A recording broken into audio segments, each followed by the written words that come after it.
الحمد للہ رب العالمین والصلاة والسلام علی سید المرسلین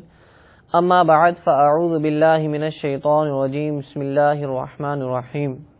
الصلاة والسلام علیک یا رسول اللہ وعلی آلک واصحابک یا حبیب اللہ الصلاة والسلام علیک یا نبی اللہ وعلی آلک واصحابک یا نور اللہ۔ میٹھے میٹھے اسلامی بھائیوں اور مدنی چینل کے ناظرین، الحمدللہ عز و جل مدنی چینل کے سلسلے فیضان کنز ایمان میں حاضر ہیں۔ اس سلسلے میں ہم ابتداءً تلاوت قرآن مجید فرقان حمید سماعت کرتے ہیں، اس کے بعد اس کا ترجمہ کنز ایمان شریف سے پیش کیا جاتا ہے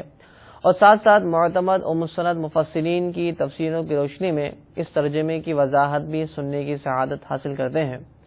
لیکن قبل اس کے کہ ہم تلاوت قرآن مجید فرقان حمید سماعت کریں، پہلے درود پاک کی ایک فضیلت سماعت کرتے ہیں۔ چنانچہ سرکار دو عالم نور مجسم شاہ بنی آدم رسول محتشم صلی اللہ تعالی علیہ وآلہ وسلم نے ارشاد فرمایا کہ تم اپنی مجلسوں کو مجھ پر درود پاک پڑھ کر آراستہ کرو کہ تمہارا مجھ پر درود پاک پڑھنا کل بروز قیامت تمہارے لیے نور ہوگا۔ صلو علی الحبیب صلی اللہ تعالی علی محمد صلی اللہ تعالی علیہ وسلم صلاۃ و سلام علیک یا سیدی یا رسول اللہ۔ میرے میٹھے میٹھے اسلامی بھائیوں اور مدنی چینل کے ناظرین،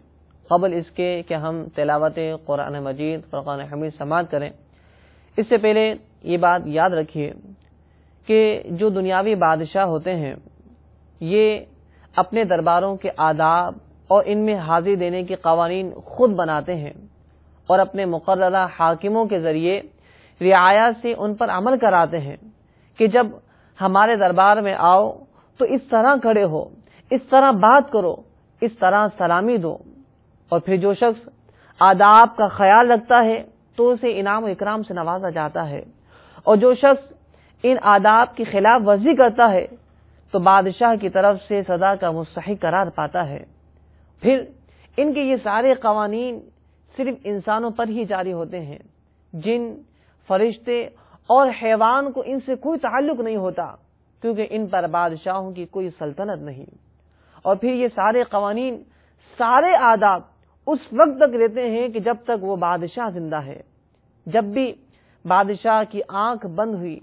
جیسے ہی بادشاہ کی وفات ہوئی، وہ دربار بھی ختم، سارے آداب بھی فنا ہو جاتے ہیں۔ اب نیا دربار ہوگا، نئے آداب و قوانین ہوں گے،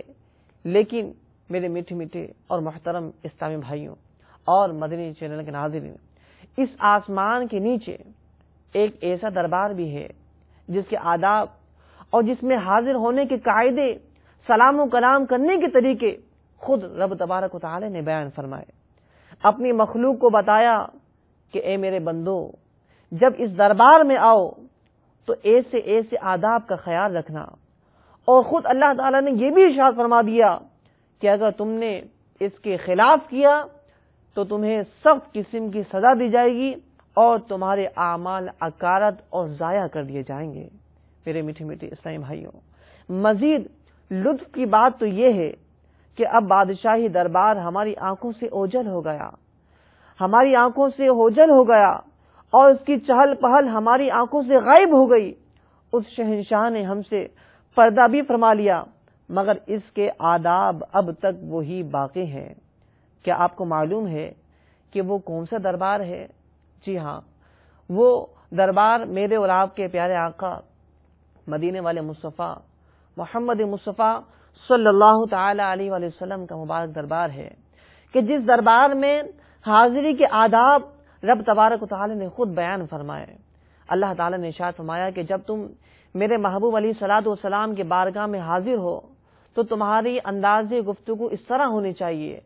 کہ تمہاری آواز حضور علیہ الصلوۃ والسلام کی آواز سے بلند نہ ہونے پائے۔ جب تمہیں کوئی بات سمجھ نہ آئے تو تم آقا علیہ الصلوۃ والسلام کی بارگاہ میں انظرنا کے الفاظ کہا کرو۔ اس طرح کے بہت سے آداب قرآن مجید فرقان حمید میں اللہ تعالی نے ارشاد فرمائے۔ میرے میٹھے میٹھے اور محترم اسلامی بھائیوں، آج کے اس سلسلے میں جو ہم سورہ مبارکہ کی تلاوت سماعت کرنے کی سعادت حاصل کریں گے وہ ہے سورہ حجرات کا پہلا رکوع۔ انشاءاللہ عز و جل ابتداءً تلاوت قرآن مجید سماعت کریں گے، اس کے بعد اس کا ترجمہ اور تفسیر بھی سننے کی سعادت حاصل کریں گے۔ آئیے تلاوت قرآن مجید سماعت کرتے ہیں۔ اعوذ باللہ من الشیطان الرجیم، بسم اللہ الرحمن الرحیم۔ یا ایھا الذین آمنوا لا تقدموا بین یدی اللہ ورسولہ واتقوا اللہ ان اللہ سمیع علیم۔ يا أيها الذين آمنوا لا ترفعوا أصواتكم فوق صوت النبي ولا تجهروا له بالقول كجهر بعضكم لبعض أن تحبط أعمالكم وأنتم لا تشعرون إن الذين يغضون أصواتهم عند رسول الله أولئك الذين امتحن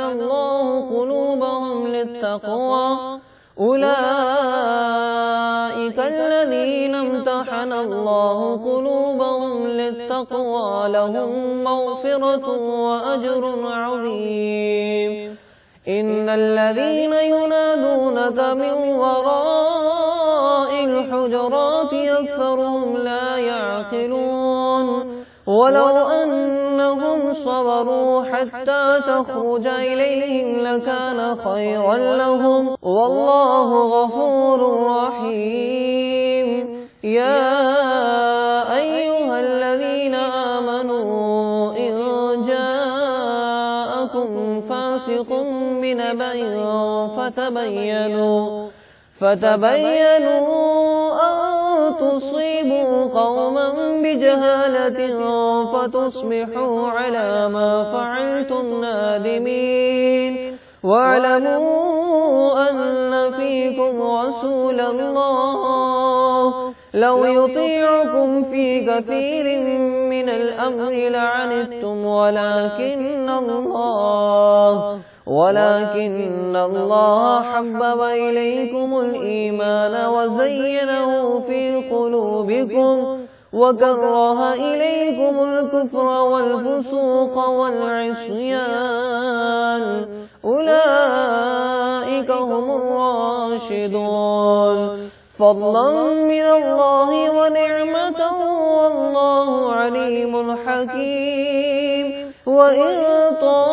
طائفتان من المؤمنين اقتتلوا فأصلحوا بينهما فإن بغت إحداهما على الأخرى فقاتلوا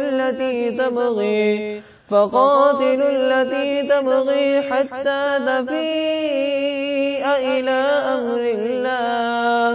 فإن فاءت فأصلحوا بينهما بالعدل وأقسطوا إن الله يحب المقسطين إنما المؤمنون إخوة فأصلحوا بين أخويكم واتقوا الله لعلكم ترحمون آمنت بالله صدق الله العظيم صلوا على الحبيب صلى الله تعالى على محمد صلی اللہ تعالی علیہ وسلم۔ میٹھے میٹھے اسلامی بھائیوں اور مدنی چینل کے ناظرین، الحمدللہ عز و جل ابھی ہم نے سورہ حجرات کے پہلے رکوع کی تلاوت سماعت کی۔ آئیے اب اس کا ترجمہ سماعت کرتے ہیں۔ بسم اللہ الرحمن الرحیم، اللہ کے نام سے شروع جو نہایت مہربان رحم والا۔ یا ایھا الذین آمنوا لا تقدموا بین یدی اللہ ورسولہ، اے ایمان والو اللہ اور اس کے رسول سے آگے نہ بڑھو۔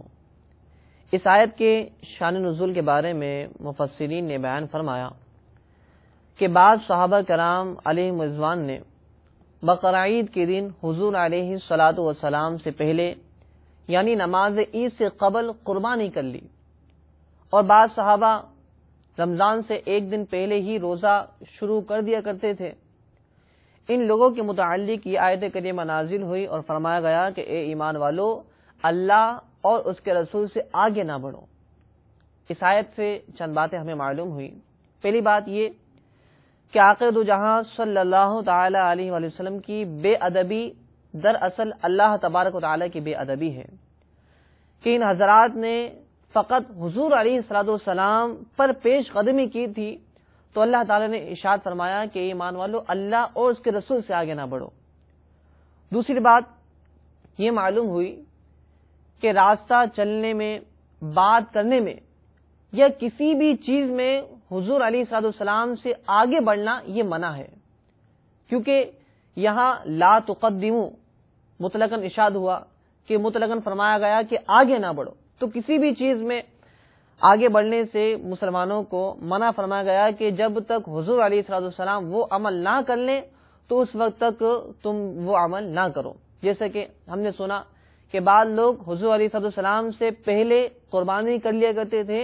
تو ان کے بارے میں فرمایا کہ پہلے حضور علیہ الصلوۃ والسلام کریں گے، اس کے بعد تمہیں اس کی اجازت دی جائے گی۔ تیسری بات یہ معلوم ہوئی کہ بعض ادب والے لوگ بزرگوں یا قرآن مجید فرقان حمید کی طرف پیٹھ نہیں کرتے، تو ان تمام چیزوں کا ماخذ بھی یہ آیت ہے کہ اللہ تعالی نے اللہ اس کے رسول سے آگے بڑھنے سے منع فرمایا۔ آگے فرمایا وَاتَّقُوا اللَّهَ إِنَّ اللَّهَ سَمِيعٌ عَلِيمٌ، اور اللہ سے ڈرو، بے شک اللہ سنتا جانتا ہے۔ یعنی اے ایمان والو، جب تمہاری حاضری آقا دو جہاں صلی اللہ تعالی علیہ وآلہ وسلم کے دربار میں ہو تو اس وقت تم آداب کا خیال رکھو کہ اللہ تبارک و تعالیٰ تمہارے قول و فعل کو جانتا ہے، تمہاری حرکات و سکنات کو جانتا ہے۔ کہیں ایسا نہ ہو کہ کوئی ایسی بے ادبی تم سے سرزد ہو جائے جس کی وجہ سے تمہارے اعمال اکارت کر دیے جائیں۔ آگے اللہ تعالیٰ نے ارشاد فرمایا یا ایھا الذین آمنوا لا ترفعوا اصواتکم فوق صوت النبی، اے ایمان والو، اپنی آوازیں اونچی نہ کرو اس غیب بتانے والے نبی کی آواز سے۔ اس آیت کی شان نزول کے بارے میں مفسرین نے بیان فرمایا کہ یہ آیت حضرت ثابت بن قیس بن شماس رضی اللہ تعالی عنہ کے متعلق نازل ہوئی، جو کچھ اونچا سنتے تھے اور خود بلند آواز تھے، جان بوجھ کر بلند آواز سے گفتگو نہیں فرماتے تھے، بلکہ ان کی عادت تھی کہ جب گفتگو کرتے تھے تو دوران گفتگو ان کی آواز اونچی ہو جاتی تھی، تو ان کے متعلق اللہ تعالی نے یہ آیت نازل فرمائی اور انہیں حکم ہوا کہ اس بارگاہ میں آواز پست رکھو۔ حضرت ثابت اس آیت کریمہ کے نزول کے بعد خانہ نشین ہو گئے، بارگاہ نبوی میں حاضر نہ ہوئے۔ آقا دو جہاں صلی اللہ تعالی علیہ وآلہ وسلم نے جب ان کی مسلسل غیر حاضری دیکھی تو حضرت سعد رضی اللہ تعالیٰ عنہ سے پوچھا کہ ان کے غیر حاضری کا سبب کیا ہے۔ حضرت سعد رضی اللہ تعالیٰ عنہ ابن قیس کے جو کہ یہ پڑوسی تھے، تو یہ ثابت بن قیس سے پوچھنے کے لیے ان کے گھر گئے، تو وہ بولنے لگے کہ میں دوزخی ہو چکا ہوں، کیونکہ میری آواز آقا دو جہاں صلی اللہ تعالی علیہ وآلہ وسلم کی آواز سے اونچی ہو گئی تھی۔ جب آقا دو جہاں صلی اللہ علیہ وسلم کی بارگاہ میں یہ بات پہنچی تو حضور علیہ السلام نے ارشاد فرمایا کہ وہ تو جنتی ہے اور جو کچھ پہلے ہو چکا ہے اللہ تعالی نے ان کی اس غلطی کو معاف فرما دیا ہے۔ تو معلوم ہوا کہ صحابہ کرام علیہ رضوان حضور علیہ السلام کا کس قدر ادب و احترام کیا کرتے تھے، اور وہ غلطی جو سہون ہو جاتی تھی، جس غلطی کا ان کا قصد نہ ہوتا تھا، تو اس کے بارے میں بھی بہت زیادہ اپنے آپ کو ڈراتے تھے۔ آگے اللہ تعالی نے ارشاد فرمایا وَلَا تَجْهَرُوا لَهُ بِالْقَوْلِ كَجَهْرِ بَعْضِكُمْ لِبَعْضٍ أَن تَحْبَطَ أَعْمَالُكُمْ وَأَنْتُمْ لَا تَشْعُرُونَ، اور ان کے حضور بات چلا کر نہ کہو۔ آقا دو جہاں صلی اللہ علیہ وسلم کی بارگاہ میں بلند آواز سے گفتگو نہ کرو، جیسے آپس میں ایک دوسرے کے سامنے چلاتے ہو کہ کہیں تمہارے عمل اکارت نہ ہو جائیں اور تمہیں خبر نہ ہو۔ میرے میٹھے میٹھے اسلامی بھائیوں اور مدنی چینل کے ناظرین، معلوم ہوا اس آیت مبارکہ سے کہ حضور علیہ الصلوۃ والسلام کی ادنا بے ادبی بھی انسان کو کفر تک پہنچا دیتی ہے، کیونکہ کفر ہی سے نیکیاں برباد ہوتی ہیں۔ جب حضور علیہ الصلوۃ والسلام کی بارگاہ میں اونچی آواز سے بولنے پر نیکیاں برباد ہو جاتی ہیں تو دوسری بے ادبی کا ذکر ہی کیا ہے۔ تو لہذا آیت کا مطلب یہ ہوا کہ نہ ان کے حضور چلا کر بولو، نہ انہیں عام القاب سے پکارو جن سے ایک دوسرے کو پکارتے ہو، بلکہ جب بھی حضور علیہ السلام کو پکارا جائے تو نہایت محترم اور مبارک الفاظوں کے ساتھ پکارا جائے، یا رسول اللہ، یا حبیب اللہ، یا نبی اللہ، اس طرح کے الفاظ بولنے چاہیے جن سے حضور علیہ السلام کا ادب و احترام ظاہر ہوتا ہو۔ آگے اللہ تعالی نے ان لوگوں کی فضیلت ارشاد فرمائی کہ جو لوگ حضور علیہ السلام کی بارگاہ میں جب گفتگو کرتے ہیں تو اپنی آواز کو پست رکھتے ہیں، چنانچہ فرمایا اللہ تعالی نے ان الذين يغضون اصواتهم عند رسول الله اولئك الذين امتحن الله قلوبهم للتقوى لهم مغفرة واجر عظیم۔ بے شک وہ جو اپنی آوازیں پست کرتے ہیں رسول اللہ صلی اللہ علیہ وسلم کے پاس، وہ ہیں جن کے دل اللہ تعالی نے پرہیزگاری کے لیے پرکھ لیے ہیں۔ اس آیت کے شان نزول کے بارے میں آتا ہے کہ یہ آیت حضرت سیدنا ابو بکر صدیق رضی اللہ تعالیٰ عنہ اور حضرت سیدنا عمر فاروق اعظم رضی اللہ تعالیٰ عنہ کے حق میں نازل ہوئی کہ یہ دونوں حضرات پچھلی آیت کے نازل ہونے کے بعد نہایت ہی دھیمی آواز سے حضور علیہ السلام سے گفتگو فرمایا کرتے تھے۔ تو معلوم ہوا کہ جو لوگ حضور کی بارگاہ میں آداب کا خیال رکھتے ہیں تو ان کے درجات کو اللہ تعالیٰ بلند فرما دیتا ہے، اور جو بے ادبی کرتے ہیں تو اللہ تعالیٰ نے ایسے لوگوں کے بارے میں جہنم کے استحقاق کی وعید بیان فرمائی ہے۔ مزید اللہ تعالیٰ نے ارشاد فرمایا ان الذين ينادونك من وراء الحجرات اكثرهم لا يعقلون۔ بے شک وہ جو تمہیں حجروں کے باہر سے پکارتے ہیں ان میں اکثر بے عقل ہیں۔ اس آیت مبارکہ کے بارے میں ملتا ہے کہ یہ آیت قبیلہ بنی تمیم کے وفد کے متعلق نازل ہوئی، جو توبیر کے وقت حضور علیہ السلام کی خدمت میں پہنچے، جبکہ محبوب دو جہاں صلی اللہ تعالی علیہ وسلم دولت خانے میں آرام فرما رہے تھے۔ انہوں نے حجروں کے باہر ہی سے پکارنا شروع کر دیا تو اللہ تبارک و تعالیٰ کو کب گوارا تھا کہ میرے محبوب علیہ السلام کی وہ ذات کہ جن کے گھر حضرت جبریل علیہ السلام بھی بغیر اجازت داخل نہیں ہوتے تھے، تو ان کو ان کے حجروں کے باہر سے اس طرح آواز دی جائے۔ تو اللہ تعالیٰ نے ایسے لوگوں کی مذمت بیان کرتے ہوئے پوری ایک آیت نازل فرما دی اور فرمایا کہ بے شک وہ جو تمہیں حجروں کے باہر سے پکارتے ہیں ان میں اکثر بے عقل ہیں۔ تو معلوم ہوا کہ بے ادبی کرنے والوں کو اللہ تعالیٰ پسند نہیں فرماتا، اور پھر ان کے لیے حکم ارشاد ہوا وَلَوْ أَنَّهُمْ صَبَرُوا حَتَّى تَخْرُجَ إِلَيْهِمْ لَكَانَ خَيْرًا لَهُمْ وَاللَّهُ غَفُورٌ رَحِيمٌ۔ اور اگر وہ صبر کرتے یہاں تک کہ آپ ان کے بعد تشریف لاتے تو یہ ان کے لیے بہتر تھا، اور اللہ تعالیٰ بخشنے والا مہربان ہے۔ یعنی ان لوگوں کو چاہیے تھا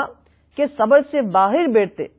جب آپ صلی اللہ تعالی علیہ وسلم خود ہی تشریف لے آتے تو عرض معروض کرتے۔ تو اس سے معلوم ہوا کہ دنیاوی بادشاہوں کے درباری آداب انسانی ساخت ہیں، مگر حضور علیہ السلام کے دروازے شریف کے آداب رب تبارک و تعالی نے خود بنائے، رب نے سکھائے، اور نیز یہ آداب صرف انسانوں پر ہی جاری نہیں بلکہ جن و انس اور فرشتے سب پر جاری ہیں، اور فرشتے بھی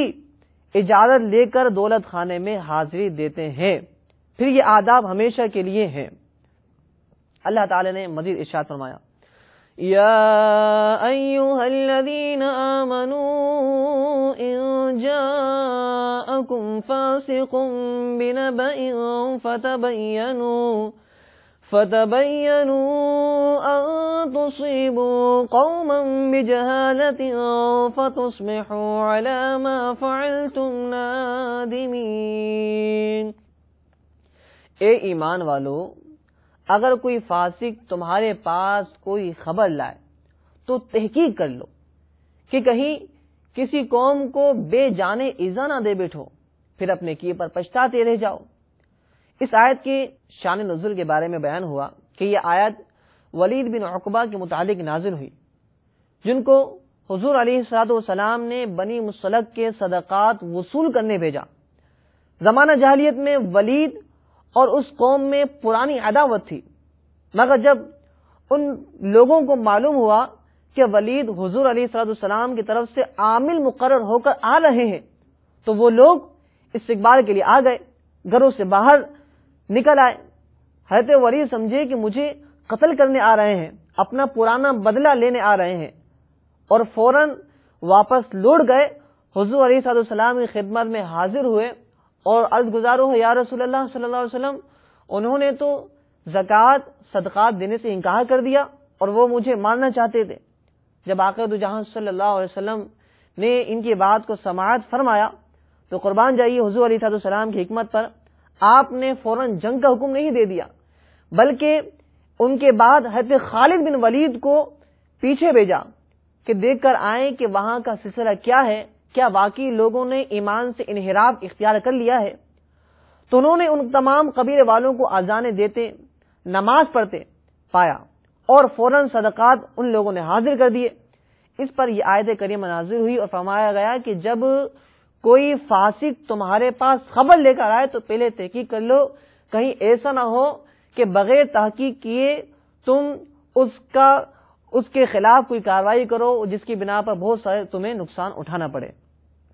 آگے اللہ تعالیٰ نے ارشاد فرمایا، وَاعْلَمُوا أَنَّ فِيكُمْ رَسُولَ اللَّهِ لَوْ يُطِيعُكُمْ فِي كَثِيرٍ مِّنَ الْأَمْرِ لَعَنِتُّمْ وَلَكِنَّ اللَّهَ حَبَّبَ إِلَيْكُمُ الْإِيمَانَ وَزَيَّنَهُ فِي قُلُوبِكُمْ